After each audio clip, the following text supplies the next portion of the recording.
Bismillahir Rahmanir Rahim. The Holy Quran describes itself as the exposition of everything. Tibyanan li kulli shay. In his masterpiece work, The Quranic Foundations in the Structure of Muslim Society, Dr. Fazlur Rahman Al-Ansari shows how the Quranic guidance is an exposition of mankind's spiritual and moral problems.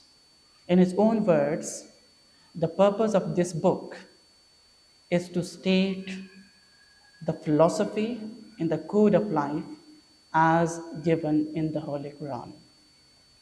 Crisis of character, according to the author, is the deadliest poison that has ever afflicted a human community in the past, and it is still affecting the societies of today.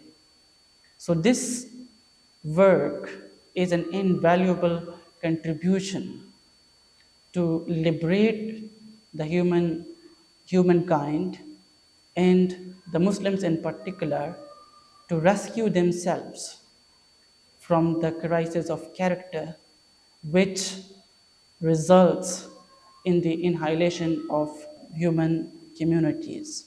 So this book is highly recommended for the scholars, the students, and the researchers who can gain an in-depth insight into the Quranic guidance and also apply that guidance in the contemporary society. Thank you very much.